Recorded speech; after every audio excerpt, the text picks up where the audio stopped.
مفتی صاحب اس بارے میں کچھ توجہ فرمائیں. کل موٹر سائیکل والوں نے بے حیائی شروع کر دی ہے, پیچھے دو خواتین بٹھاتے ہیں, بیٹی یا بہو کو بالکل مردوں کی طرح بٹھاتے ہیں, اور غیرت جب ختم ہو جائے تو جو مرضی کرو, ٹھیک ہے نا. یہ سب براڈ مائنڈڈ بنتے جا رہے ہیں. یار کیا ہوتا ہے مولویوں نے کہا یوں بیٹھو, جس طرح بیٹھ کے تو ہم کون سا غلط ہیں, تو آپ پینٹ اٹھار کے بٹھاؤ اس کو اپنے ساتھ, صحیح ہے نا. اس کے کپڑے اتار کے بٹھاؤ, آپ پینٹ اٹھار کے بٹھاؤ اس کو اپنے ساتھ, صحیح ہے نا. اس کے کپڑے اتار کے بٹھاؤ, آپ پینٹ اٹھار کے بٹھاؤ اس کو اپنے ساتھ, صحیح ہے نا. اس کے کپڑے اتار کے بٹھاؤ. آپ شادی کے موقع پر پیسے لوٹانا, سلامی دینا جائز ہے, بالکل. یہ تو ایک کلچرل چیز ہے, جائز ہے, بشرطے کہ وہ پیسے لوٹانے میں مرد و عورت کا اختلاط نہ ہو جائے لوٹنے والوں میں. باقی جو کلچرل ایکٹیویٹیز ہیں نا, اس طریقے سے لوٹا کے, اس میں کوئی ایسا مسئلہ نہیں ہے کہ جس کو آپ کوئی شرعی گرفت کریں. جس نے شرعی گرفت کرنی ہے تو کتاب و سنت سے دلائل لے کے آئے اور کہ جی یہ قرآن و سنت نے فلاں جگہ منع ہے. یہ ساری کلچرل چیزیں ہیں, اس کو تو چھوڑ دے. جو باقی چیزیں کر رہے ہیں, یہ جو اب دولہا دلہن کو لینے جاتا ہے ہمارے معاشرے میں, تو گدھے پہ بیٹھ کے جاتا ہے یا اونٹ پہ بیٹھ کے جاتا ہے یا کار میں. تو مجھے تو آج تک کبھی یہ لکھا بھی نہیں آیا کہ کیا کار میں جا کے دلہن لے کے آنا سنت ہے یا میں اونٹ کرائے پہ لوں. وہ زنانی نے آنا ہی نہیں تیرے نال, ہاں وہ ڈر لگ جاتا ہے. اگلے دن ایک وہ لطیفے سنانے والے مولوی کا ایک کلپ میں دیکھ رہا تھا, تو وہ اس سے کسی نے پوچھا کہ موٹر بائک پہ اگر کوئی عورت ایک ٹانگ ادھر کر کے بیٹھ جائے, اب اس کا جواب ایک مہذب انداز میں تم دو.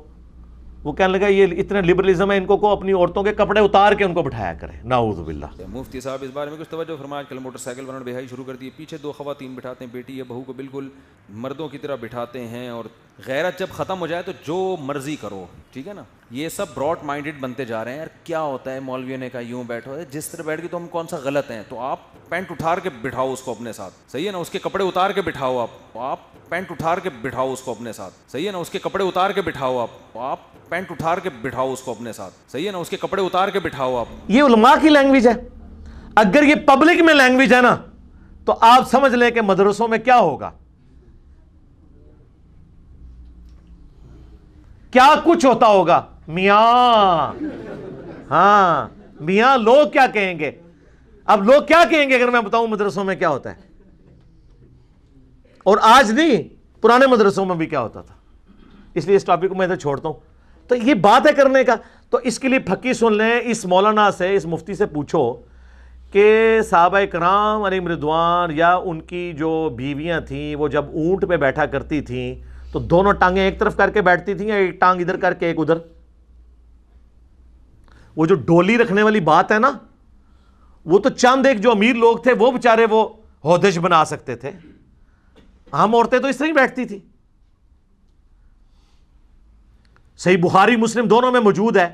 نبی علیہ السلام جب غزوہ خیبر سے واپس آ رہے تھے تو نبی علیہ السلام نے اونٹ پہ بیٹھے ہوئے اور اپنے پیچھے آپ صلی اللہ علیہ وآلہ وسلم نے سیدہ صفیہ کو بٹھایا ہوا تھا. ہودج نہیں تھا, اونٹ پہ ڈائریکٹ بیٹھے ہوئے تھے اور پیچھے بٹھایا تھا. تو پیچھے جب کوئی عورت بیٹھی ہوگی اونٹ پہ تو دونوں ٹانگیں ایک طرف کر کے, تو آپ جس مرضی کو بٹھائیں وہ جا کے نیچے گرے گا جب اونٹ چلے گا. وہ آپ کر ہی نہیں سکتے. اونٹ کی انہوں نے کوہان کے اوپر ایک وہ لکڑی سی رکھی ہوتی ہے, اس پہ وہ اگلا بندہ پکڑ کے بیٹھتا ہے اور جو پیچھے والا ہے اس کو پیچھے پکڑ کے بیٹھتا ہے. تو نبی علیہ السلام نے اپنی بیوی کو اپنے پیچھے بٹھایا تھا. لہٰذا مفتی صاحب رجوع کریں, نبی علیہ السلام نے جو اس زمانے کی جو موٹر بائک تھی نا, اس پہ ایک ٹانگ ادھر کر کے اور ایک ٹانگ ادھر کر کے اپنی بیوی سیدہ صفیہ کو بٹھایا. لیکن ان لوگوں کا کیا حدیثوں سے لینا دینا, یہ تو پڑھتے ہیں اپنے بزرگوں کی کتابیں. میاں بس اتنا, زیادہ نہیں, زیادہ آگے نہیں جاؤں. یہ تو وہ پڑھتے ہیں. اور یہ تو آج کل آپ کو برا لگ رہا ہے, آپ گاؤں ایریا کے جتنے لوگ ہیں ان سے پوچھیں کہ یہ اپنی بیوی بچوں کو ایون اپنی ماؤں کے ساتھ جب سفر کرتے ہیں گاؤں ایریا میں, وہ کمفرٹیبل ہوتے ہیں ایک ٹانگ ادھر رکھ کے ایک ادھر رکھ کے بیٹھنے میں. یہ آج سے تو نہیں لوگ موٹر بائک پہ بیٹھ رہے ہیں ایسے. گاؤں کے لوگ تو ہمیشہ سے بیٹھتے ہیں. وہ بیچارے تو 40-50 کلومیٹر کا سفر جی ٹی روڈ کے اوپر اپنا کرایہ بچانے کے لیے, آسانی کے لیے موٹر بائک پہ کرتے ہیں, اور اس میں کمفرٹیبل ہے, گرنے سے بندہ بچ جاتا ہے. اور آج کل تو بعض موٹر بائک ایسے عجیب و غریب قسم کے انہوں نے بنائے ہوئے ہیں, بدتمیز قسم کے. وہ موٹر بائک اونچی اونچی ان کی سیٹیں ہیں, اور وہ نیچے جو پیڈسٹل ہے وہ بھی ایسا ٹیڑھا ہوتا ہے کہ ایک پاؤں رکھو دوسرا رکھا نہیں جاتا, تو چانس ہوتے ہیں کہ سلپ ہو جائے. تو ایک طرف ٹانگ ادھر ہو ایک طرف ادھر ہو, اگر کوئی بیٹھ جاتی ہے عورت, اس سے آپ کا وہ کیا لے رہی ہے؟ اگر وہ پردے کے اندر بیٹھی ہوئی ہے آپ کو کیا مسئلہ ہے؟ تو کسی بات پہ ورڈکٹ دیتے ہوئے قرآن و سنت سے دلیل دیکھ لینی چاہیے اس کو غلط کہنے کے لیے. دنیاوی معاملات میں غلط کہنے کے لیے دلیل چاہیے کتاب و سنت سے, اور دینی معاملات میں اس کا ثابت ہونا دیکھنا ہوتا ہے. یہ ہماری کلچرل چیزیں ہیں. سلامی ہو گئی, عورت کو مہندی لگا دی, مرد کو تو مہندی نہیں لگائیں گے, وہ تو لگانی نہیں چاہیے, وہاں تو منع ہے. باقی جتنی کلچرل چیزیں ہیں جس میں مرد و عورت کا اختلاط نہ ہو, وہ سب کی سب چیزیں جائز ہوں گی اس معاشرے کے اعتبار سے. سیرا تو ان کو نظر آ رہا ہے کہ جی ثابت نہیں ہے. تو یہ جو مولوی نکاح پڑھانے کی اسلامی لیتے ہیں, نبی علیہ السلام اپنے جب صحابہ کے صحابیات کے نکاح پڑھاتے تھے تو 5-5 ہزار روپے لیتے تھے. آج تک کسی اہل حدیث مولوی نے اس کو تو بدعت نہیں کہا. کوئی ہے تو اڑیل مچ دسو منو زیادہ کوئی ہے بدعت سیرا لوائے لا کے وہ ہاتھ سے پڑاؤ, جس سے سوری ہو گئی, پگڑی اتار دی, رکھ لیں, پھر سلامی دیں, ساتھ ہی پکڑ کے جیب میں ڈالیں, کو یہ بھی ثابت نہیں ہے. ان تو اڑنا ہی کچھ ہی ہونا چاہیے. ان کا دیکھو تھوڑی دیر پہلے میں بھی تھوڑی گل مان لی سی نا, تو ہوں تسی بھی لیاؤ کیڑی قرآن اور صحیح حدیث سے ثابت کریں. ٹھیک ہے, جو آپ کو آپ کے اسلاف سے ہٹا رہا ہے اور یہ کہہ کے کہ میں بابوں کو نہیں مانتا, اس کا مطلب وہ نیا بابا بن کے نئے بابی پن کی بنیاد رکھ رہا ہے. وہ کہہ رہا ہے سارے بابوں سے ہٹا کے سب کو کس کا مرید بناؤ, سب مجھے بابا سمجھے, باقی ساری قوم بابا لیس ہو جائے. وہ آپ المحند المفند کے 3 عقیدوں پہ ابھی جب 2 گھنٹے کا فضول ترین ویڈیو آئی ہے نا, اس میں بھی المحند کو ہائی لائٹ کیا ہے. اس میں عقیدے قرآن و سنت کے خلاف المحند کی عبارت کو غلط وہ مفہوم بیان کر رہے ہیں جو علماء دیوبند مراد نہیں لیتے. بہتان باندھ رہے علماء دیوبند پہ. ہمارے پیچھے تو پورا ایک اہل حق علماء کا ایک گروہ کھڑا ہوا ہے. یہ ان کی عزت کا سوال تھا. میری ذات کیا ہے, میری کیا حق. میں نے المحند کو پڑھنا شروع کیا, میں نے اس پہ دلائل مجھے لگا یار یہ تو 100% قرآن. اس سے پہلے مجھے پتہ ہی نہیں تھا کہ المحند میں لکھا کیا ہے. اس سے پہلے مجھے پتہ ہی نہیں تھا کہ المحند میں لکھا کیا ہے. اس سے پہلے مجھے پتہ ہی نہیں تھا کہ المحند میں لکھا کیا ہے. اشرف علی تھانوی صاحب نے کتاب لکھی ہے ارواح ثلاثہ, 3 روحیں, نام ہی دیکھ لیں, یعنی 3 مرے ہوئے بابوں کی کرامات, اور نیچے لکھا ہوا ہے یعنی کرامات اولیاء. اس کتاب میں آپ کو وہ کچھ ملے گا. بلکہ مجھے کچھ عرصہ پہلے تارج می صاحب نے فون کر کے کوئی میرا کلپ دیکھا, ان کا یار واقعی یہ لکھا ہوا ہے کہ قاسم نوتوی صاحب مرنے کے 6 سال کے بعد دیوبند مدرسے میں واپس آئے, قبر سے نکل کے صلح کرا کے پھر چلے گئے, اور بیداری میں. نے کہا ہاں جی لکھا ہوا ہے. کہتے ہیں مجھے تو نہیں پتا. تو اس لیے ہم ڈسپلے کروا دیتے ہیں, ہم نے نہیں کتابیں چھاپی ہوئی. جائیں پوچھیں گے بزرگ یہ لکھ کے جو کچھ گیا ہے یہ کرامات اولیاء ہے. بریلویوں کا مردہ نکل آئے تو شرک, دیوبندیوں کا بابا نکل آئے تو توحید. پھر کہتے ہیں جی سعودیہ والوں نے جو بندی لگائی ہے, ہم پہ جھوٹا الزام لگایا کہ ہماری کتابوں میں شرک اور بدعت ہیں نا جناب, کیوں نہیں ہے؟ وہ آپ نے چشمہ دوسرا لگایا تھا نا, آپ کو صرف بریلویوں کی نظر آتی تھی. وہ اہل حدیث تو دونوں کو اوپر سے ایک نظر سے دیکھ رہے ہوتے ہیں نا, کہ کام انہوں نے بھی ڈالا ہوا ہے, کام انہوں نے, جس طرح میں بھی کہتا ہوں پابندی نہیں ہونی چاہیے, یہ غلط ہے. سلیبس کو چینج کروائیں, ریاض الصالحین شروع کروائیں, میری ویڈیو اس پہ پہلے آ چکی ہے. کام تو ڈالا ہوا ہے انہوں نے. اسی ارواح ثلاثہ میں لکھا ہوا ہے کہ جی ایک دفعہ رشید احمد گنگوئی صاحب نے مدرسہ دیوبند کے بانی جو ہیں قاسم نانوتوی صاحب, ان کو پبلکلی کسی جلسے کے موقع پر یا پبلک گیدرنگ کے اندر انہوں نے ان کو پبلکلی چارپائی پہ لٹایا, پھر خود ساتھ ان کے لیٹ گئے, پھر کروٹ ان کی طرف کی, پھر عاشق صادق کی طرح ان کے سینے پہ ہاتھ رکھا. یہ الفاظ اس میں لکھے ہوئے ہیں, یہ میں نہیں کہہ رہا. اور اب اتنا کچھ اگر کسی کے ساتھ ہو رہا ہو تو اس بیچارے نے بولنا ہی ہے نا آگے سے. تو قاسم نانوتوی صاحب جو مدرسہ دیوبند کے بانی ہیں, انہوں نے کہا کہ میاں یہ کیا کر رہے ہو, لوگ کیا کہیں گے؟ تو رشید احمد گنگوئی صاحب فرماتے ہیں کہ کہنے دو لوگوں کو.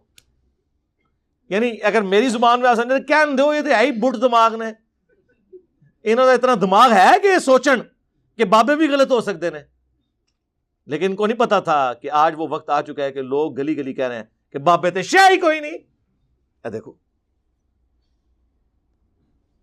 وہ جو المہند میں لکھا ہے نا، ہم بزرگوں کی قبروں اور سینوں سے فیض لینے کے قائل ہیں. تو قبروں والا واقعہ تو میں نے آپ کو بتا دیا، وہ دیوبند مدرسے کے بانی قبر سے نکل کے صلح کروا کے واپس چلے گئے. اور اس میں تو الفاظ ہیں کہ وہ مولانا کہتے ہیں کہ جی سردیوں میں بھی ان کو پسینہ اتنا آیا ہوا تھا کہ ان کی وہ چادر، وہ سارا لحاف بھیگ چکا تھا. تو میں نے کہا حضرت آپ کی کیا حالت ہے؟ وہ کہتے ہیں ابھی بھی حضرت نانوتوی آئے تھے، مردہ قبر سے نکل آئے تو صرف پسینہ نہیں نکلتا، خواب میں نہیں، یہ بیداری میں. تو یہ قبروں سے فیض تھا. لوگ کہتے تھے سینے سے فیض، سینے سے فیض ہے جی. وہ ان کی طرف کروٹ کٹ کے لیٹے اور پھر اپنا ہاتھ ان کے سینے پہ رکھا، یعنی وہ کنیکشن انہوں نے بحال کیا، سینے کو انہوں نے فیض دیا. یا لیا تو نہیں ہوگا، ظاہر ہے وہ قاسم نوتوی تو ان کے شاگردوں میں آتے ہیں، وہ ان کے شیخ ہیں. یہ تو تھی جناب پہلی قسط اس کی. دیکھو اس دے بھیجے دوسری قسط بھی بیان کر دی ہے یار، رہنے دیں. نہیں یار، وہ پھر کہیں گے یہ بالکل اس طرح کر رہا ہے اور وہ کر رہا ہے، کتابوں سے کر رہے ہیں. چلے جی، بلال بھائی کہہ رہے ہیں کتابوں سے ہی کر رہے ہیں نا، تو چلے ہم کنٹرول الفاظ میں، وہ اتنے فلمی الفاظ تو میں استعمال نہیں کر سکتا. تذکرۃ الرشید ایک کتاب ہے جس میں رشید احمد گنگوئی صاحب کا تذکرہ ہے، یعنی ان کے حالات زندگی ہیں اور ان کے اپنے چاہنے والوں نے بیان کیے ہیں. اس میں اس کی اگلی اور سمجھ لیں آخری قسط ہے، یا آج جو ہم بیان کر رہے ہیں یہ آخری قسط ہوگی ان کے لیے. اس میں اس خواب کا ذکر موجود ہے.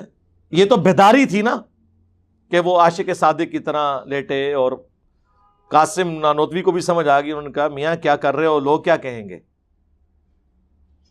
اس کی اگلی قسط یہ ہے کہ تذکرۃ الرشید میں لکھا ہے کہ رشید احمد گنگوئی صاحب کہتے ہیں کہ میں نے ایک رات خواب میں دیکھا کہ مولانا قاسم، جن کو انہوں نے پہلے لٹایا تھا اور سینے میں فیض ٹرانسفر کیا تھا، وہ دلہن کی شکل میں میرے عقد میں آئی ہیں. جی جی جی جی جی، وہ دلہن کی شکل میں، یہ نہیں انہوں نے کہا کہ میری دلہن اس شکل میں آئی، انہوں نے کہا وہ دلہن کی شکل میں میرے خواب میں آئی، عقد میں آئی، خواب میں ہی انہوں نے دیکھا. اور اس کو آگے بیان کرنے سے پہلے میں بتا دوں کہ بخاری مسلم دونوں میں حدیث ہے کہ خواب کی 3 اقسام ہیں: اللہ کی طرف سے، شیطان کی طرف سے، یا نفس کی طرف سے. نفس کی خواہشات بھی بعض اوقات اس طرح سامنے آتی ہیں. جیسے عمران خان صاحب نے 2013 میں کہا کہ میں نے خواب دیکھا ہے کہ میں پرائم منسٹر بننے والا ہوں، کلین سویپ کیا ہے. اس وقت تو نہیں ہوا، بعد میں کلین سویپ نہیں ہوا، پرائم منسٹر وہ بن گئے. تو اس وقت جو خواب انہوں نے دیکھا تھا نا، وہ ان کی نفس کی خواہش تھی، وہ سامنے آئی. ہر وقت جب بندہ سوچے تو کچھ نہ کچھ تو ہو جاتا ہے. ڈاکٹر طاہر القادری صاحب نے تو آپ میں سے کئی لوگوں کی پیدائش سے پہلے یہ خواب دیکھا ہوا ہے. تو نفس کی خواہش ہی تھی نا، ہوئی تو نہیں، کوئی غیبی خبر تو نہیں تھی وہ والی. تو کہتے ہیں جی میں نے خواب میں دیکھا کہ وہ جو ہیں وہ دلہن کی شکل میں میرے پاس آئی ہیں، اور پھر وہ ان کا نکاح ہوا، اس کے بعد پھر روحانی اولاد بھی ہوئی. ہاں جی.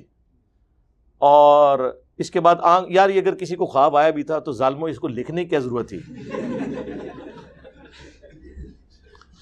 اور اس میں وہ لکھتے ہیں، اور پھر آگے اب لکھنے والے کو بھی شرم نہیں آ رہی، اب اس کی وہ تعویل کر رہا ہے. وہ کہہ رہا ہے جی یہ خواب کی تعبیر اصل میں یہ تھی کہ مولانا قاسم نانوتوی صاحب نے رشید احمد گنگوئی صاحب کے